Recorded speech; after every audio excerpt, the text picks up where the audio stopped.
Aivan upea peilityynisää. Tää entelee hyvää.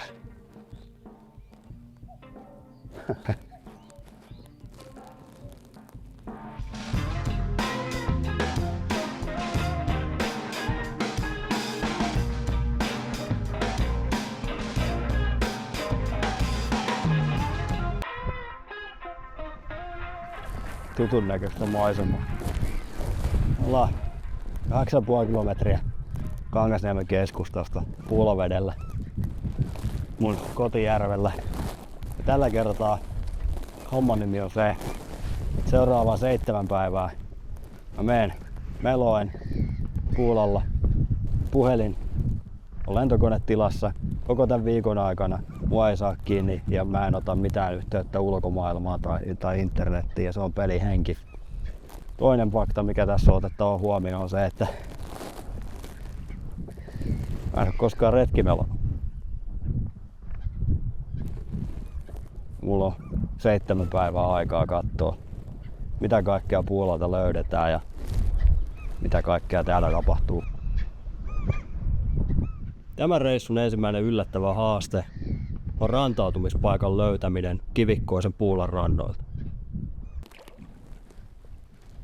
Pääsenkö mä tästä vai? Helpommin sanottu kuin tehty. En. Parempi olla hölmöilemättä tässä vaiheessa ja katsoa, kun jossain parempi paikka.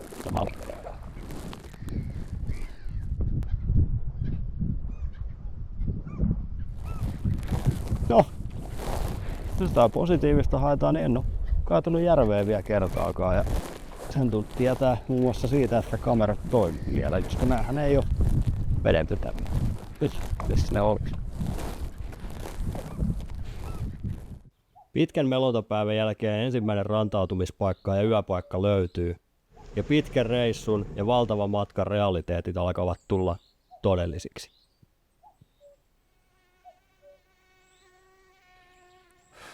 Se asia, mitä mä en ajatellut yhtään, on, että kuinka vaikeaa on löytää rantautumispaikka. Nämä Puulan rannat on tosi kivikkoisia ja tää ei ollut paras mahdollinen paikka. Mä luulen, että mä pääsen tuohon mäen päälle ja saan majoituksen kasaan.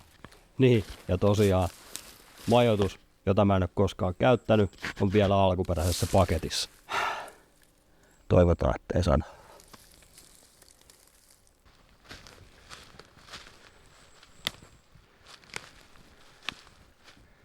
No tässähän se on paikka.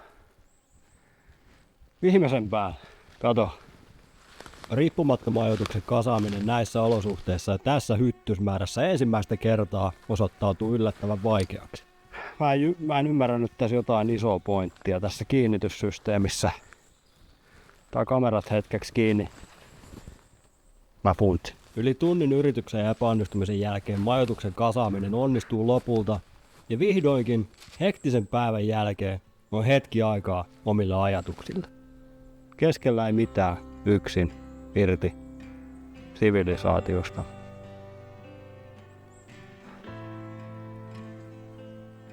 Siinä on jotain, mikä liikuttaa mua.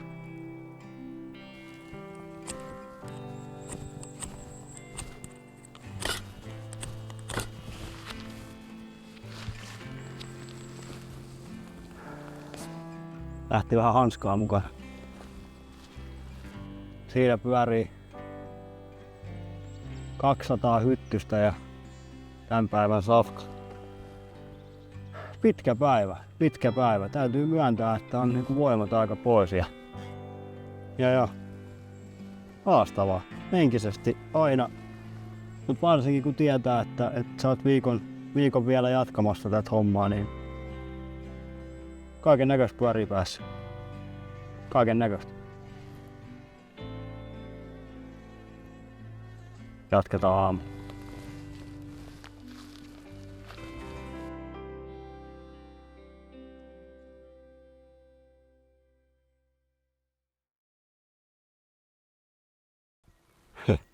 Huomenta. Päivä numero 2. Upea päivä lähtee kohti isoa Puulaa tänään.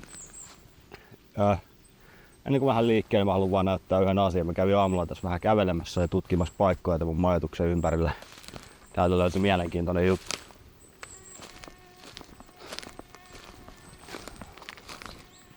Mikä tää on? Tää on just auki raavittu muurahaispesä ja tällaista jälkeä ei moni eläin tee. Tää tällaista jälkeä tekee vaan yksi eläin ja se on karhu.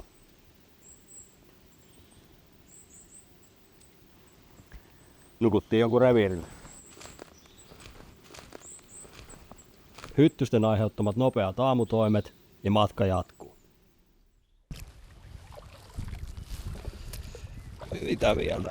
Mitä mieltä mun hattuvalinnasta?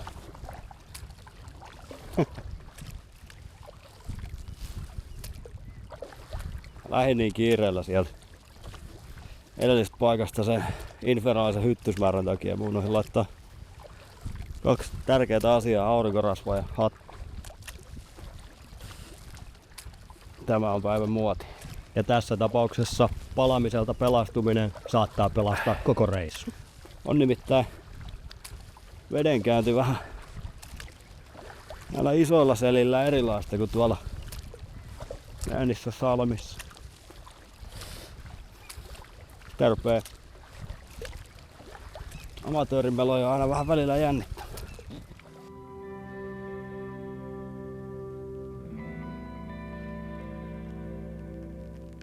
Joo, kivan näköinen pikku levähdyspaikka. Ei hyttysiä ollenkaan.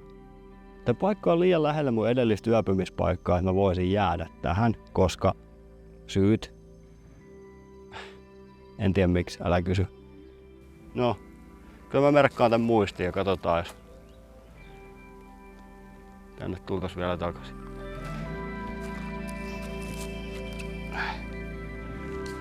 Yli 8 minuuttia lounasaika.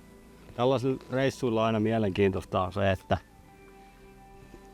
kun lähtee haastaa itteensä, niin sitä on väkisinkin ennen reissua tietynlaiset oletukset siitä, että mitkä asiat tulee olemaan haastavia, mitkä asiat tulee olemaan helppoja. Ja itse melominen ja yöpyminen riippumatossa oli ne asiat, mitä mä luulin, että voisi potentiaalisesti olla haastavia.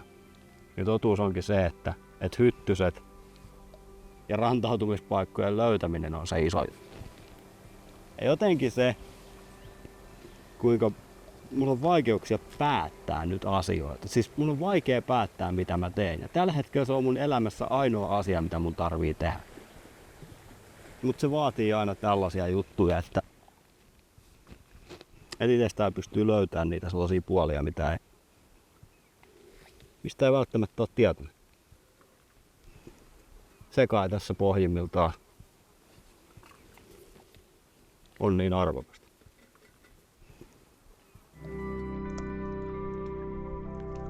Kunhan melomiseen tottuu, hyvässä säässä se on todella koukuttavaa ja samalla rentouttavaa tekemistä ja tunnit vierivät huomaamatta. Kaikki hyvin, vaikka kamera onkin vähän vinossa. 5-6 tuntia on ihan tarpeeksi yhdelle päivälle mun kaltaiselle amatöörille ja nyt ollaan autiolla saarella, josta löytyi kiva kallioinen jälkeen ja kiskoin just kajakin maihin ja jostain syystä en ole vieläkään kaatunut kertaakaan ulos noustessa, vaikka taaskin oli aika lähellä. Hyvä ranta, tässä en kävisi vaikka uimaan, jos osais uida. Alright, käydään katsomassa, onko täällä meille leiriytymispaikka. Solmut on vähän jokainen erilaisia, mutta täytyy jossain vaiheessa viikkoa päättää, että mikä se...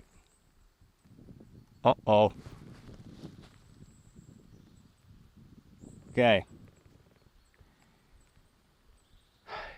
Pistäähän vähän tassua toiseen eteen. Nyt on nimittäin sen näköiset pilvet tulossa tuolta, että parempi olla kohta sateensuojassa. Alright. Taustalla paistaa aurinko. Tuolta on aivan tummat pilvet tulossa. Voi yhtenä ruuvaille valmistaa juttuja. Niin kuin näkyy, niin jos sataa lujasti, niin tänne sataa sisään. Sillä ei vaan voi mitään. Siis märkä, riippumatto ei ole suoranaisesti mikään katastrofi. Jos se tästä reunalta vähän kastuu, mutta jos makuupussi kastuu, siitä on nimittäin sit huumori kaukana. Ja tää on nyt vaan tää tilanne.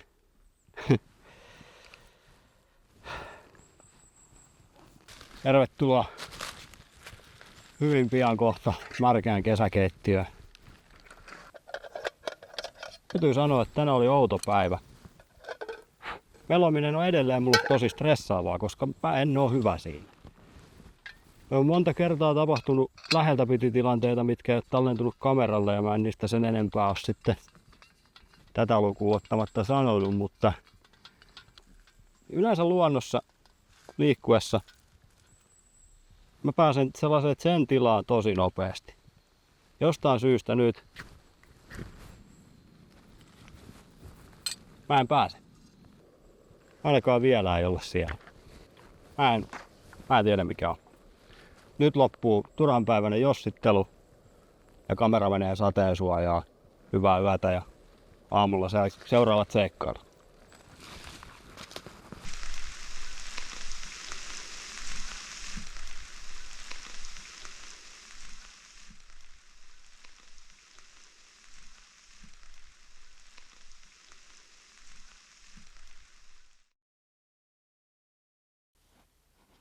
Kello on noin 11 ja sade rupeaa hiljalleen helpottaa. Ja huomio myös tosiaan se, että kun ei ole kännykkää, niin ei voi katsoa säätä ja ei voi ennakoida säätä eikä voi valmistautua sen mukaan ja tuo omat haasteet tähän hommaan. Mutta toisaalta on tosi kiva vaan reagoida sää. Okei, nyt rupeaa satamaan, okei, toimitaan sen mukaan. Okei, nyt sade lakkaa, toimitaan sen mukaan. Mikä on tärkein asia, mikä pitää ottaa huomioon, kun yrittää olla viikon retkellä puulolla? Se, että makuupussi ei kastu. Oikeastaan mikään muu ei ole oikea ongelma kuin se, että makuupussi kastuu ja herää yöllä siihen, että oot jäätynyt. Yksi erittäin hyvä tapa muuten, ihan vaan kaiken varalta. Kun rantaudut, niin jätä esimerkiksi, niin kuin mulla on, keltainen PFD roikkumaan tuohon rannalle. Eli jos tulee hätätilanne ja sun pitää hälyttää apua ja sä tiedät vaan missä saaressa sä oot, niin ton avulla joku, joka on etsimässä sua, löytää just tismalaisen paikan, mihinkä sä oot rantautunut ja noin keltaisen PFD näkee aika pitkällä. Mä en osaa tulkita tätä taivasta tällä hetkellä. Mä en tiedä, olisiko fiksumpi idea vaan pysyä leirissä vai pakata ja jatkaa matkaa. Tää paikka on tosi kiva. Täällä ei ole hyttysiä ja niin poispäin, mutta mä haluaisin myös nähdä enemmän paikkoja. Mä en tiedä. Mä oon ekasta päivästä asti vaivannut tää omituinen jatkuva päättämisen vaikeus. Vaikka mä mainitsenkin Melonan olevan vielä stressaavaa, on ensimmäisten päivien todella hyvä sää antanut valheellisen turvallisuuden tunteen. Nyt, kun on aika jatkaa matkaa, on aallokko noussut minun näkökulmastani valtavaksi. En ole valmis tähän.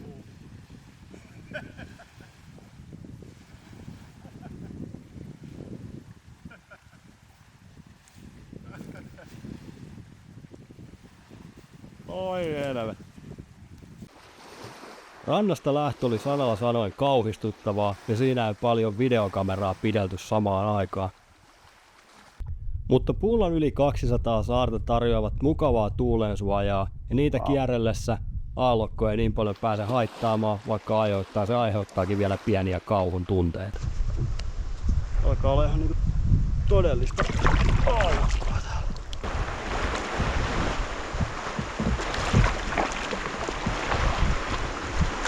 Jatkuika ollakaan.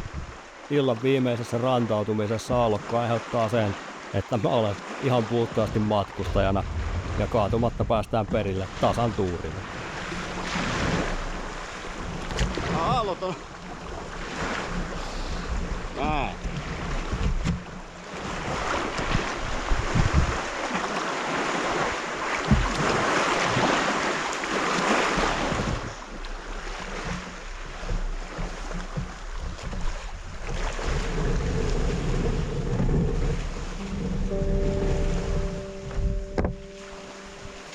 ne aallot meni tosta kajakin yli. Varsinkin silloin kun ne tuli sivulta päin, niin mä en tiedä. Se tuntui, että mä olin tosi lähellä kaatumista. Mä en osaa sanoa. Loppu hyvin, kaikki hyvin.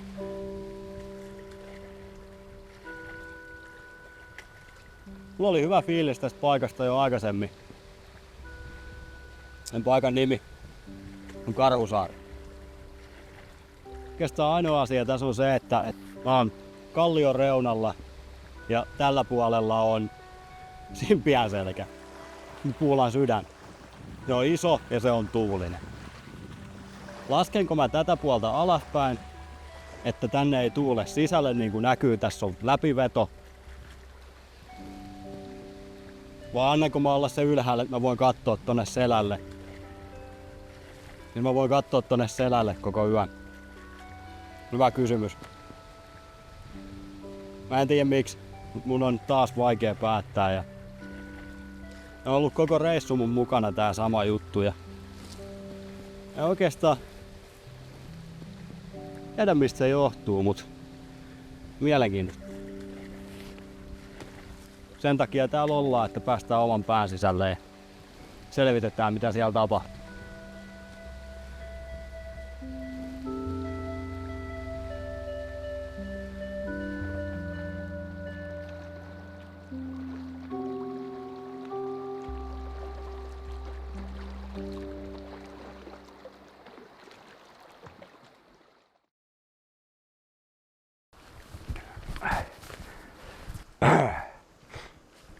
Maisemat ei ole huonontunut yön aikana ollenkaan.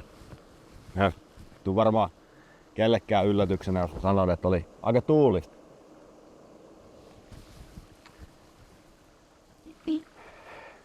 Niin hullulta kuin se kuulostaakin.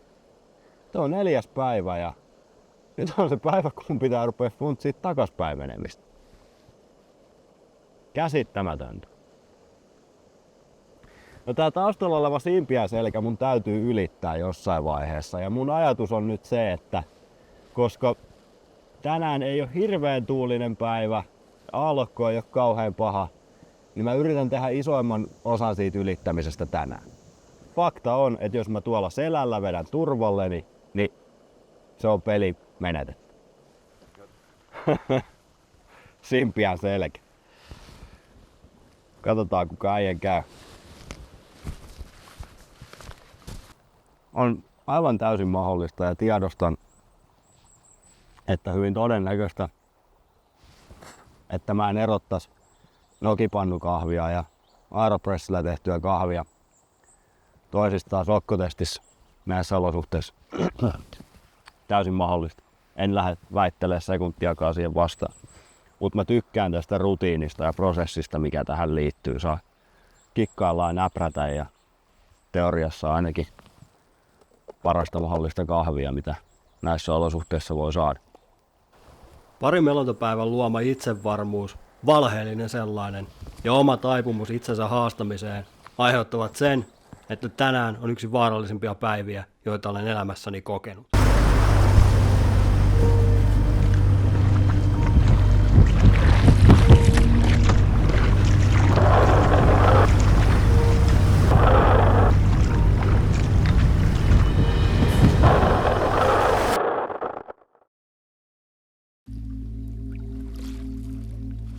Kerran Oulussa suunnistaessa mua puri kyy jalkaa ja mä en osaa selittää miksi, mutta mä vaan jatkoin rastien keräämistä, juoksin radan loppuun, menin kotiin. Jo silloin kävi tuuri eikä ollut myrkkyä purasussa ja ei jäänyt kuin 2 arpea. Sitten mä lähdin liikkeelle ja tajusin saman tien, että mä oon sellaisessa aallokossa, mikä ei ole mun tason melojalle ollenkaan oikea paikka. Mä lähdin liikkeelle ja mä en tiedä, onko mun montaa kertaa elämässäni ollut niin peloissani, koska siinä kohtaa vei kallioa vasten, toisella puolella selältä tuleva tuuli, kalliolta iskee takaisin ristiaallokko, niin mulla ei ole mitään paikkaa, mihinkä mennä sivuun. Ja siinä kohtaa mä päätin, että no mä ylitän tän selän nyt. mä en tiedä melomisesta tarpeeksi. Että mä voisin kertoa sulle, oliks toi vaarallista. Mut helvetti sentään se tuntui vaaralliselta. Ja loppu matkasta 200 ennen mä pääsin tähän rantaan. Mä rupesin vaan itkemään.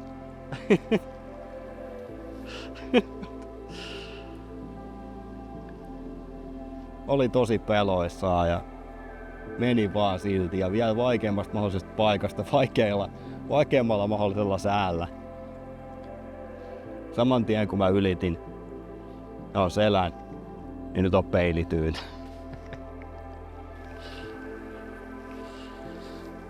Toivottavasti loppupäivä on vähän vähemmän dramaattista. Oi pojat. Tämä koko reissu kuvaa itsessään jotain, mikä minulla on päässä pielessä. Ja tämä selän ylitys ikään kuin alleviivaa sen. En etsi elämässä vaaraa ja vaarallisia tilanteita tai ekstremejä, mutta joku asia sisällä painaa aina eteenpäin näissä tilanteissa. Aika siisti sateenpitelypaikka vaikka itse sanoo. Loppupäivän melon puulalla, lähes euforisessa tilassa. Ja ehkä se on se syy. Se mikä on ollut hyvä on, että ukkosmyrskyt on pysynyt kaukana tai ne on kiertänyt tää selä. Ne ei oo silleen ollut ressiä, mutta yhtään hiekkarantaa en ole nähnyt sen jälkeen, kun lähdin liikkeelle. Ja sieltä taukopaikalta sen selän ylityksen jälkeen. Muutaman tunnin etsinnän jälkeen loistava rantautumispaikka löytyy taas. Ja tällaisen päivän päätteeksi on hyvä ottaa hetki itse reflektiolle. On kyllä aivan upea paikka taas. Pari hassua hyttystä ja maisema selälleen. Aurinko laskee, ei tuule virettäkään. Puoliväli ylitettyä 4. päivän takana. Täytyy sanoa, että tämä reissu on nyt jo ihan valtavan merkityksellinen. Tämän luonnon takia. Tämä mun kotijärvi, mun mielestä on mahtavaa päästä tutustumaan siihen. B, sen takia mitä on tajunnut oman pään sisällä tapahtuvan. Tähän maisemaan on upea päättää tää päivä ja huomenna jatketaan taas seikkailua.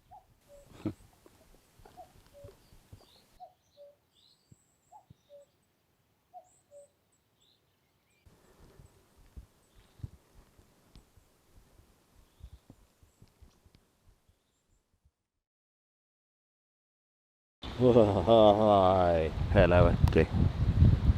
Joo, tää ei ollut toivomuksesta kärkipäässä. Kello on 10 aamulla. Mä oon aivan jäässä. Vaikka mulla on TC5 eli 5 asteessa hyvä makuupussi, niin tässä on sellainen juttu, että tää tuuli menee tän riippumaton ali. Ja se viilentää tätä itse riippumattoa osaa koko ajan jatkuvasti se tuuli ja se kylmä riippumatto on koko ajan kiinni tässä makuupussissa. Koko yön imee sitä lämpöä pois ja ei näytä muuttuvan tästä mihinkään, joten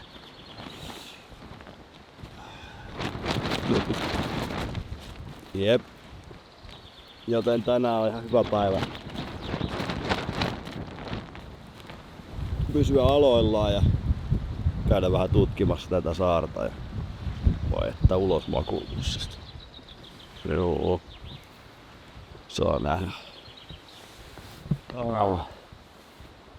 Vaikka reissu ollut tähän mennessä sanalla sanoen mahtava, on lähes vaarallinen kylmyys ja vielä vaarallisempi melontaretki selän yli aiheuttaneet sen, että tänä päivänä tekee mieli vaan pysyä aloilla ja tutkia ympäristöä. Mä oon ollut tässä saaren rannalla ja tänään ei tarvii siirtyä mihinkään, niin aikaa lähteä vähän tutkimaan ja katsoa mitä kaikkea täältä saarelta löydetään. Täältä rannasta löytyy useammat paikkaa tällaisia selkeästi käsiladottuja nuotiopaikkoja. Ja näitä löytyy enemmänkin täältä varmasti. On ollut upea paikka pitää tulta. Ja tässä on jännää se, että eihän sitä voi tietää, onko nämä ollut tässä 20 vuotta vai 200 vuotta? Ei ota kuin arvaa. Täällä saarella on ihan uskomaton määrä erilaisia luontotyyppejä. Ja niin kuin soista pohjaa, havumetsää, rantakalliota, tällaista korkeammalla olevaa lohkarekivikkoa, sekametsää, harvaa mäntymetsää ja tuossa on seinä, mistä alkaa ihan super tiheä kuusimetsä. 2 asiaa. Täytyy olla varovainen, koska puhelin on leirissä, että se alkaa olla pari kilsaa matkaa sille leiriin. Mä en ottanut edes vettä mukaan. Joo, vettä muutaman kilometrin jolkottelulla mitään vettä tarvii, mutta olla tietoinen siitä, että ei ole varaa esimerkiksi kaatua ja rikkoa jotain, koska sitten on tosi huono paikka. Eli varovaisuus koko ajan kun kävelee.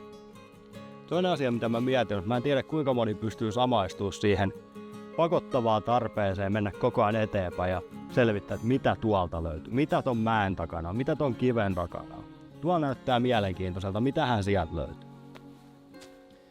Ja siinä on jotain mielenkiintoista nähdä uusi paikka. Varsinkin nyt kun mä oon leiriytynyt tossa, mun mielestä on kiva, että mä tiedän parin kilsan säteellä, että mitä mun ympärillä on. Miksi? En mä tiedä. Ehkä se on joku alkukantainen vaisto. En osaa sen matkajat. Tämä saari, tai itse asiassa kokoelma saaria, jotka ovat toisissaan kiinni pienillä maakaistaleilla, on lähes 5 kilometriä pitkä ja 2 kilometriä leveä. Tätä ei siis ihan tunnissa tai parissa koluta läpi. Siellä se näkyy nyt. Kaatunut puurunko, joka merkkaa mun telttapaikkaa, joka on sellainen maamerkki. Mä en ole ihan varma, että kumpaan suuntaan tätä rantaviivaa mun pitäisi lähteä. Mä pääsen takas teltalle, mutta kiva nähdä kaatunut puu maamerkki tuolla ja eiköhän mennä teen keittiöön.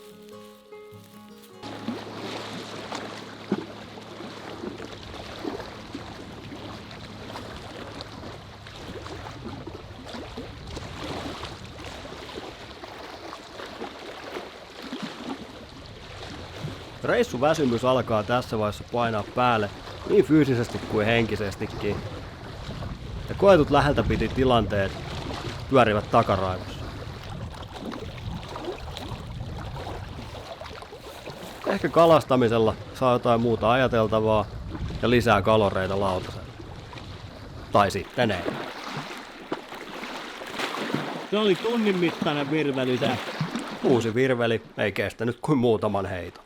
Päivä ei lämmennyt oikein missään vaiheessa. Nyt mä käytin vähän aikaa ihan tän lähiympäristön tutkimiseen ja löytyi 3 tosi mielenkiintoista juttua. Mennään katsomaan. Tässä rantakalliossa on tää tämmönen täysin geometrisen näköinen tähtikuvio, missä 3 eri kalliohalkeamaa tulee tismalleen yhteen kohtaan. En tiedä mikä maailman napa tai portti Tuonelaan tässä oikein on, mutta tää on tosi oudon näköinen, koska nämä muodot on niin puhtaan suoria ja geometrisia. Tää on niinku täydellinen karhun talvehtimispaikka, tai jos olisi teoreettinen haaksirikkoutuja, niin tänne pääsisi sateelta suojaa. Täällä ei ole minkään elukan jälkeä, mutta jatkuu tonne suuntaan silleen, että tonne mahtuu toinenkin möllikkä istuskelemaan helposti. Kaikkea sitä löytää, kun vähän tutkii ympäristöä. Tää on 20 metriä mun riippumaton. Mutta ei edes siistein löytö, mitä tein. Seuraava. 3. ja helposti siistein löytö. Ja mikä se on? Se on kivi. Kuuntele.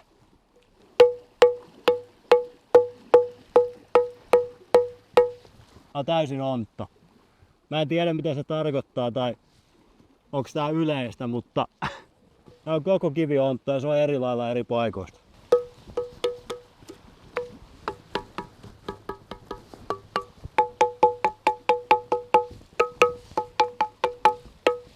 Käsittämätöntä. Mä kerran aikaisemmin nähnyt vastaavan jutun ja se oli Laosin viidakossa yhden vuoren huipulla.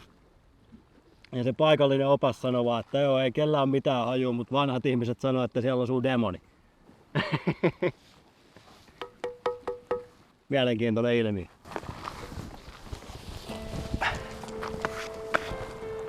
rankkaa.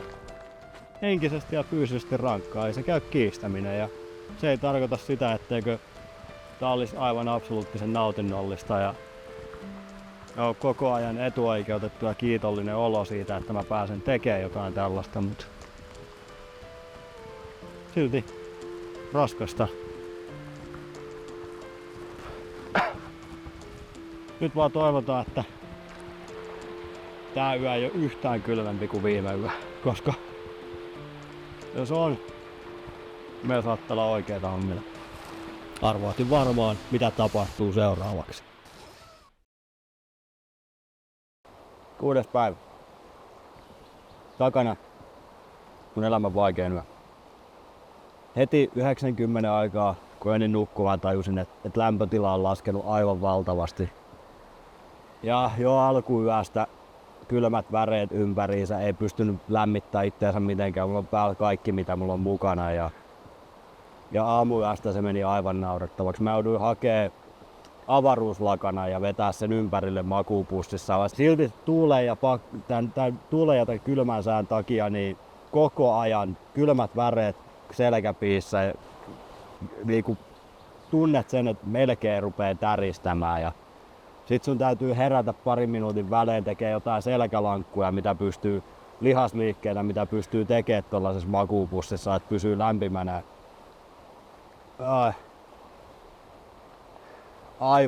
Aivan kauhea yö.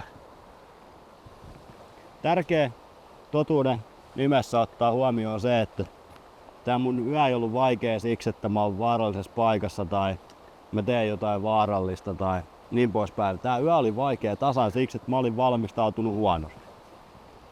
Mut onpahan nyt koettu sekin, että joutuu kaivaa avaruuslakana, että pääsee selviin yöstä. Lähdetään etsiä seuraavaa yöpaikkaa. Täynnä energiaa. Kaikkea sitä saatana tekee. Tämä yö jää mieleen yhtenä vaikeimmista asioista, mitä olen koskaan tehnyt. Lisätään se tämän reissun listaan. Helppoa se on nyt melo, kun ei saatana pelkää kuolema. Tämä on se paikka ja ruvetaan tekemään iltapalaa. Päivällistä. Fyysiset voimavarat alkaa olla kalorivajeen takia hyvin vähissä ja henkiset sitäkin enemmän. Olo on flegmaattinen ja väsynyt ja 6. päivä ja loppu alkaa jo häämättää. Kylmää ja tuulista. Tää päivä oli helposti rankin päivä koko reissulla. Selkien ylitys aivan helvetin kovaa vastatuuleen. Niin kaikin voimin kun meloo, niin pääsee just eteenpäin ja se aallokko on niin helposti sen kajakin korkusta. Katsotaan paikka teltalle ja koitetaan päästä pikkasen tuuleen suojelmaan. Täällä on hyttysiä. Täällä on mäkäräisiä. En tiedä miksi, mutta ennemmin mäkäräisiä kuin hyttysiä. Jos multa kysyt. Laitetaanhan teltta. Makuupussi. Kajakista nouseminen ja sinne palaaminen sekä majoituksen kasaaminen ja muut rutiinit ovat löytäneet paikkaansa ja alkavat olla osa arkipäiväistä tekemistä, eivätkä enää uutta ja vaikeaa. Päivällinen. 6:30. Tää jotenkin voimat aivan pois. Tosi outoa. Mä en tiedä, onko musta ikinä tuntunut täällä. Käy vaan tosi hitaalla. Joku voisi sanoa, että se on ihan normaali. Niin kuin mä ajattelin, että yksinäisyys ei yksin ole mulle ongelma. Yksinäisyys ei ole mulle ongelma. Mutta se, että kun siihen yksinäisyyteen lisättiin sellaisia asioita kuin kokonaan uusi taito, melominen, kokonaan uusi majoitus, kaikki tällaiset asiat. Ja ei pelkästään se, että ei ole kontaktia ulkopuolisiin, vaan myös se, että niinkin yksinkertainen kuin asia kuin säätiedot on saattanut olla vaikeita koko tällä reissulla. Mä en oo pystynyt katsomaan, mitä tapahtuu tunnin päästä, 5 tunnin päästä huomenna. Ja kaikki on pitänyt päätellä itse ja mennä mututuntuman mukaan ja fiiliksen mukaan. Se oli henkisesti paljon kuormittavampaa kuin mä olisin ikinä uskonut.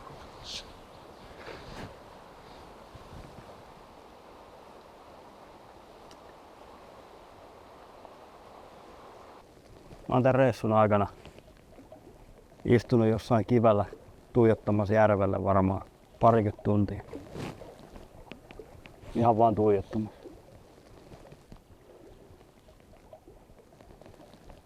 Sitä voi meditoida ja tehdä kaikkia mindfulness-harjoituksia arkisessa elämässään. Vasta silloin, kun aikataulu otetaan oikeasti pois ja ärsykkeet pois, niin pääsee, tai ainakin mulla käy niin, että silloin vasta pääsee oikeasti sinne pään sisään katsomaan, mitä siellä tapahtuu.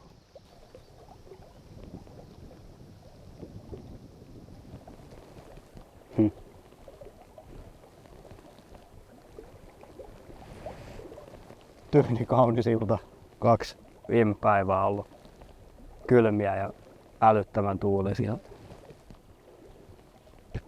Ei kuvaavaa, että päättyy reissu tällaiseen auringonlaskuun.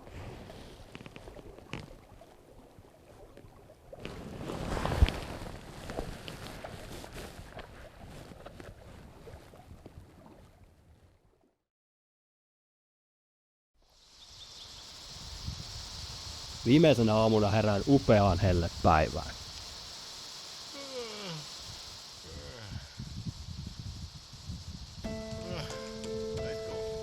Päässä pyörii miljoona tunnetta ja asiaa, joten keskityn vaan purkamaan teltan ja aamupalan tekemiseen.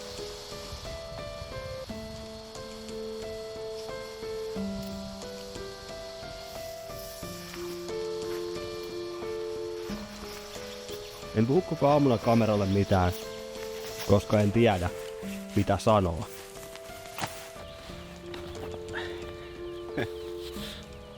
Kippis. Hyvää juhannusta. Totta puhuen, en tiedä vieläkään.